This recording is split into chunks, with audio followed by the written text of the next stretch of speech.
جب وہ پڑھ جائے تو فائدے کا فوٹو جو ہے وہ باقاعدہ لوگوں کو یہ کیا کریں یہ چیک کرنا ہے.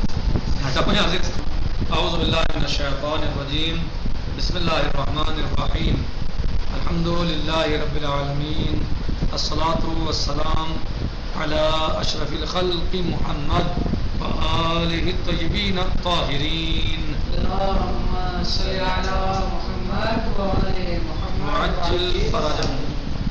ہماری گفتگو چل رہی تھی طریقہ استنباط میں، یعنی جو ہم نے بتایا تھا کہ کچھ نمازیں ہم پیش کرتے ہیں، یعنی کچھ نمونے ہم پیش کرتے ہیں، تو کل ہم نے ان کا طریقہ استدلال بتایا کہ عملی استنباط کیسے کیا جاتا ہے. جیسے بتایا تھا کہ فرض کریں فقی کے سامنے یہ 3 سوال آئیں. مثلا کون سے 3 سوال؟ نمبر 1 حل یحرم علی الصائم ان یلتمس فی الماء، کیا فقی کے اوپر حرام ہے کہ وہ پانی میں غوطہ، کیا روزے دار کے لیے حرام ہے کہ وہ پانی میں غوطہ لگائے.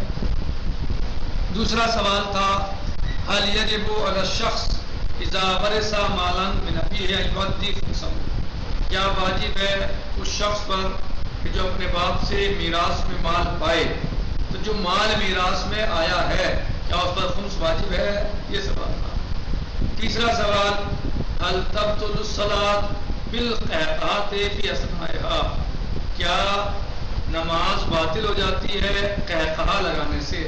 یعنی اگر کوئی شخص حالت نماز میں قہقہا ہے، زور سے ہنسے، ٹھٹا مار کر ہنسے، تو کیا اس کی نماز باطل ہو جائے گی؟ کل ہم نے اس میں آپ کو بتایا کہ کیسے فقی جواب دے گا اور کیسے روایات کا سہارا لے کر جو ہے وہ سامنے والے کو اور اپنے آپ کو مطمئن کرے گا، کیسے جواب دے گا. تو بتایا تھا کہ جب فقی ارادہ کرے ان تینوں سوالوں کے جواب کا، مثلاً فَإِنَّهُ سَوْفَ يُجِيبُ عَلَى السُّؤَالِ الْأَوَّلِ، تو وہ سب سے پہلے سوال پر جواب دے گا بالایجاب، ایجاب دے. ہاں کیا تھا کہ کیا روزہ دار کے لیے پانی میں غوطہ لگانا حرام ہے؟ تو جواب کیا دے گا؟ ہاں. وہ کیسے؟ وَأَنَّهُ يَحْرُمُ الِالْتِمَاسُ عَلَى الصَّائِمِ، وہ ہاں کیا ہے، ایجاب کیا ہے کہ حرام ہے روزے دار کے لیے پانی میں غوطہ لگانا. وَيَسْتَنبِطُ ذَلِكَ بِطَرِيقَةِ التَّوْحِيدِ، اور اب وہ اس میں استدلال کرے گا، استنباط کرے گا کس طریقے سے؟ آنے والے طریقے سے. وہ طریقہ کیا ہے؟ ہم سرسری میں پڑھ رہے ہیں، یہ درس کل ہو چکا، لیکن ارتباط کے لیے سرسری طور پر اس کو پڑھتے ہیں. قد دلت روایت یعقوب بن شعیب عن الامام الصادق علیہ السلام علی حرمت الالتماس علی الصائم، کی روایت شریفہ کہ جو یعقوب بن شعیب سے ہے وہ دلالت کرتی ہے. یعقوب بن شعیب نے کس سے روایت کی ہے؟ امام صادق علیہ السلام سے، اس بات پر علی حرمت الالتماس علی الصائم کہ روزے دار کے اوپر حرام ہے پانی میں غوطہ لگانا. ان کو آپ جو اور باقاعدہ دماغ میں رکھیے گا. کیا ہے کہ حرام ہے روزے دار کے لیے پانی میں غوطہ لگانا. فقط جا فیہا، اس روایت شریفہ میں جو روایت یعقوب بن شعیب سے ہے کہ امام صادق علیہ السلام نے فرمایا، مثلا روایت میں کیا ہے؟ انہ قال، آپ علیہ السلام نے فرمایا لا یرتمس المحرم فی الماء، یعنی جو انسان حالت احرام میں ہے وہ پانی میں غوطہ نہیں لگائے گا. ولا الصائم، اور نہ ہی روزے دار، یعنی نہ روزے دار کے لیے جائز ہے کہ وہ پانی میں غوطہ لگائے، اور نہ ہی صائم کے لیے جائز ہے، اس کے محرم کے لیے جو حالت احرام میں ہے کہ وہ پانی میں غوطہ لگائے. التماس نہ صائم کے لیے جائز ہے اور نہ ہی محرم کے لیے، محرم یعنی جو حالت احرام میں ہے. یہ اس طرح یہاں پر استدلال اس روایت سے کیا گیا ہے. جو ایجاب میں جواب دیا فقی نے کس سوال کے کہ کیا روزے دار کے لیے پانی میں غوطہ لگانا حرام ہے، تو جواب دے گا فقی ایجاب، بالایجاب. بالایجاب یعنی ہاں حرام ہے. یعنی کیا سوال کیا تھا؟ حل یحرم علی الصائم ان یلتمس فی الماء، کیا روزے دار کے لیے پانی میں غوطہ لگانا حرام ہے؟ تو جواب فقی کیسے دے گا؟ ایجاب سے. ایجاب کیا ہے؟ یہ جو آپ نے ابھی پڑھا کہ ہاں حرام ہے. وہ کہاں سے لائے فقی؟ کہاں سے لائے؟ روایت شریفہ سے.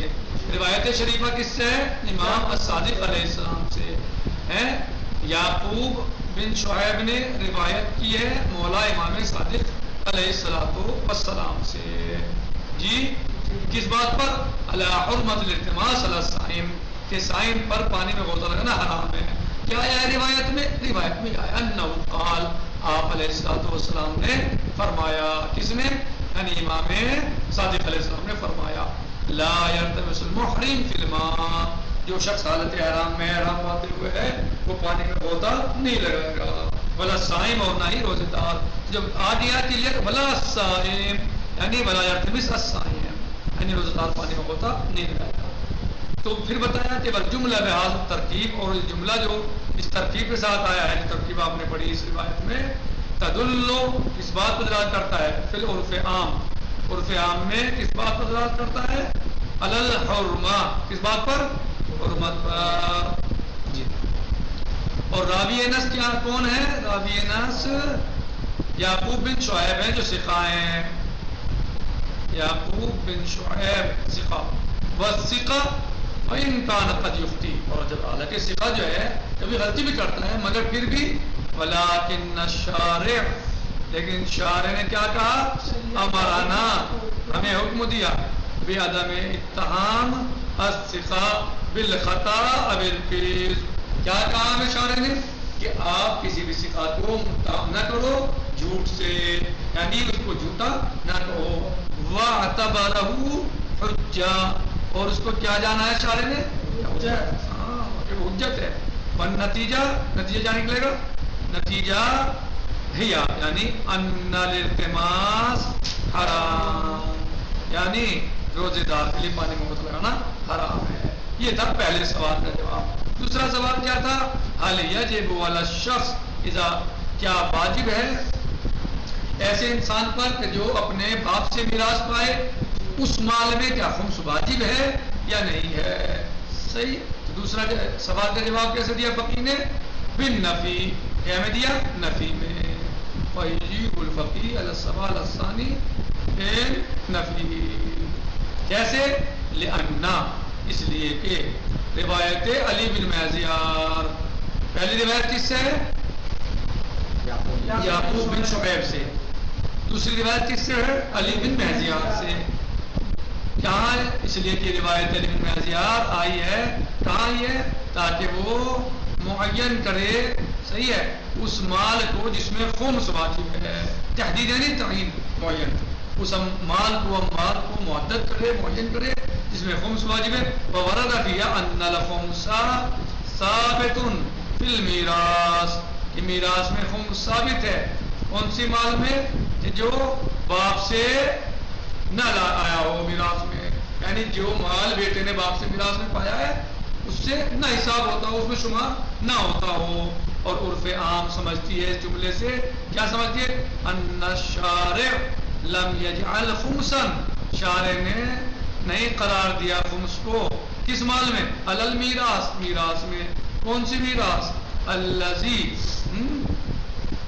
ینتقل من الاب الی ابنہ وہ مال کہ جو منتقل ہوا ہے باپ سے بیٹے کی طرح. تو گویا کیا سمجھتی ہے عرف عام کہ گویا امام علیہ السلام یا گویا روایت یہ بتا رہی ہے کہ وہ مال جو باپ سے بیٹے کو میراث میں ملے جو مال بیٹے کو باپ کی میراث میں ملے اس میں خمس واجب نہیں ہے. والراوی ثقہ اور راوی کیا ہے؟ ثقہ ہے. ہاں وخبر الثقہ حجہ اور خبر ثقہ حجت ہے.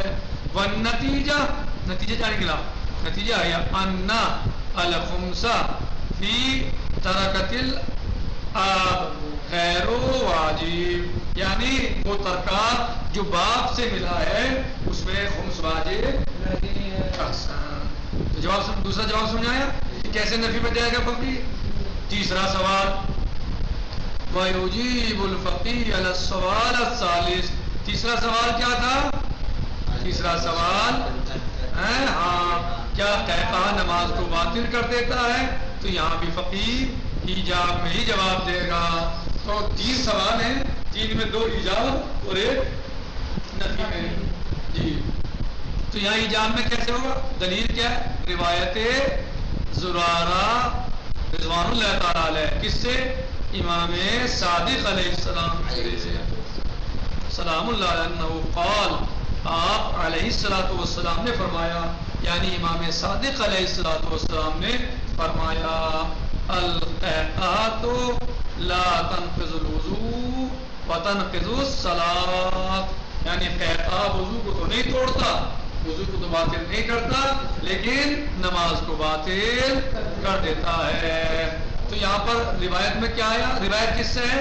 سب سے پہلے تیسرا سوال کیا ہے؟ کیا قحقہ سے نماز باطل ہو جاتی ہے؟ تو یہاں پر فقیہ جواب کیسے دے گا؟ ایجاب میں، ایجاب یعنی ہاں کر دے گی۔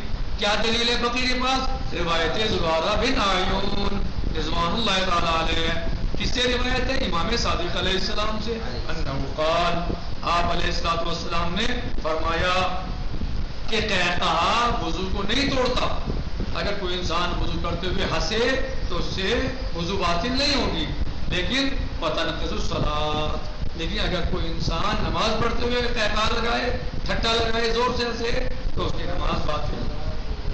کیسے استدلال کیا؟ والعرف العام یفهم من النقض ان الصلاۃ تبطل بها، عرف عام نقض سے کیا سمجھتے ہیں؟ کہ عرف عام کیا سمجھتی ہے نقض سے؟ کہ نماز باطل ہے بہا بالقحقہ، صحیح یہی تو سمجھتے ہیں عرف عام۔ وزرارہ ثقہ، راوی کون ہے؟ زرارہ، اور زرارہ کون ہے؟ ثقہ، فخبر ثقہ حجہ، فخبر ثقہ حجہ، فالصلاۃ مع القحقہ باطلۃ ایضا، نتیجہ کہ نماز قحقہ کے ساتھ باطل ہے۔ آپ نے استدلال و استنباط کا طریقہ سیکھا یہاں پر کیسے استنباط ہوا؟ وَبِمُلَاحَظَةِ هَٰذِهِ الْمَوَاقِفِ الثَّلَاثَةِ، اور ان تینوں مواقف کو ملاحظہ کرتے ہوئے جی مواقف الفقہیہ الثلاثہ کیا ہے جی؟ ابھی بھی تھی سوال ہے کوئی؟ جلدی سوال ہے کچھ؟ اچھا، کہہ رہے ہیں کہ آپ نے ابھی جو ملاحظہ فرمایا مواقف ثلاثہ کو، تین موقف، سب سے پہلا ایجاب، دوسرا نفی، تیسرا پھر ایجاب، ٹھیک ہے؟ تینوں میں جو ہے وہ آپ نے تینوں کو ملاحظہ فرمایا۔ نجد ہم پاتے ہیں جو ملاحظہ کیا ہے ابھی ان تین مواقف فقہیہ کو جو ہم نے ملاحظہ کیا ہے، نجد ہم پاتے ہیں ان الاحکام التی استنبطها الفقیہ، وہ احکام جن کو فقیہ استنباط کرتا ہے یا جن کا استنباط کیا ہے یہاں پر ان تینوں میں، کانت من ابواب شتیٰ من الفقہ، تو یہ ابواب جو تھے، جو احکام تھے، یہ ایک باب سے تھے یا الگ الگ باب سے تھے؟ احسن، ایک باب احسن، دوسرا باب سوم، تیسرا باب صلاۃ، تو الگ الگ باب ہو گئے، شتیٰ یعنی بہت مختلف، بہت سارے ہیں۔ یعنی یہ آپ نے دیکھا جو آپ نے ملاحظہ کیا مواقف ثلاثہ کو، تو ہم جو ملاحظہ کیا مواقف ثلاثہ کو، ہم دیکھتے ہیں کہ جو احکام ان میں جن کا استنباط کیا گیا ہے، جو استنباط کیا ہے فقیہ نے، استنبط الفقیہ کانت من ابواب شتیٰ، یہ مختلف ابواب سے تھے، صحیح، مختلف یعنی الگ الگ باب سے تھے، صحیح، یعنی کانت من ابواب شتیٰ من الفقہ، فقہ کے مختلف ابواب سے تھے۔ وَأَنَّ الْأَدِلَّةَ الَّتِي اسْتَنَدَ إِلَيْهَا الْفَقِيهُ مُخْتَلِفَةٌ، اور وہ ادلہ کہ جن کا جو ہے جن کے ذریعے فقیہ نے جن استدلال کیا ہے یا جن پر فقیہ نے بھروسہ کیا ہے وہ مختلف تھی، یعنی ابواب بھی مختلف تھے، اور جن دلیلوں پر فقیہ نے اعتماد کیا ہے، جن تکیہ کیا ہے، بھروسہ کیا ہے، وہ دلیلیں بھی مختلفہ، وہ بھی مختلف تھی، الگ الگ تھی۔ فَبِالنِّسْبَةِ إِلَى الْحُكْمِ الْأَوَّلِ، کیسے الگ الگ تھی دلیلیں؟ کہہ رہے ہیں کہ پہلے والے حکم کی نسبت، پہلے والا حکم کیا تھا؟ ایجاب میں تھا، نفی میں تھا؟ ایجاب میں تھا۔ وہ کیا تھا پہلے والا؟ کیا تھا؟ سب سے پہلا سوال کیا تھا؟ ہاں، پہلا سوال کیا روزے دار کے لیے پانی میں غوطہ لگانا حرام ہے؟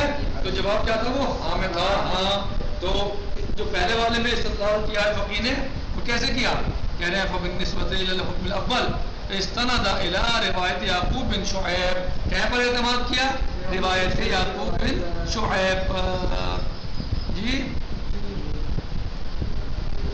وبالنسبت الى الحکم الثانی، اور دوسرے والے حکم میں کیا کیا؟ استند الى روایت علی بن مہزیار ہے نا. وبالنسبت الى الحکم الثالث، اور تیسرے والے حکم میں جو استناد کیا ہے وہ روایت زرارہ بن اعین پر کیا ہے. تو تینوں راوی الگ الگ ہو گئے. پہلا راوی کون ہے پہلے روایت کا؟ یعقوب بن شعیب. دوسری روایت کے راوی کون ہے؟ علی بن مہزیار. تیسرے کے راوی کون ہے؟ زرارہ بن اعین رضوان اللہ تعالی علیہ جی. تو یہ تین روایتیں تینوں راوی الگ الگ. صحیح. وَلِكُلِّ مِنَ الرِّوَایَاتِ الثَّلَاثِ، اور تینوں روایتوں میں سے جو تینوں روایتیں ہیں یہ ہر ایک میں متنها، ہر ایک کا متن، و ترکیبها، ہر ایک کی ترکیب لفظی، الخاص خاص تھی، الذی جو یجب ان یدرس یا یدرس بدقت یا یدرس الفقی ہے. کہہ رہے ہیں کہ تینوں کے جو تینوں روایتیں ہیں یہ ان کا متن اور ان کی ترتیب لفظی خاص ہے. ہر روایت کے الگ الگ ہے، یعنی یہ تینوں کی ایک ہی ہے، خاص ہے. روایت کی ایک خاص ہے. علی بن مہزیار کی روایت ہے خاص ہے. یعقوب بن شعیب کی روایت ہے خاص ترکیب لفظی ہے. زرارہ بن اعین کی روایت ہے خاص ترکیب ہے، اس میں جو ہے صحیح ہے. متن بھی خاص ہے، الگ ہے. ترکیب بھی لفظی بھی الگ ہے، یعنی ہر ایک کا متن بھی الگ ہے اور ترکیب لفظی بھی خاص ہے، الگ ہے. یعنی کہ سب کے ایک ہی ہے. تو اس میں کیا یجب واجب ہے ان یدرس الفقیہ، کہ فقیہ ہے کیا کرے، یا فقیہ پڑھے یدرس، کہ وہ اچھی طرح پڑھی جائے، سمجھ بدقت، دقت کے ساتھ اس کو پڑھا جائے.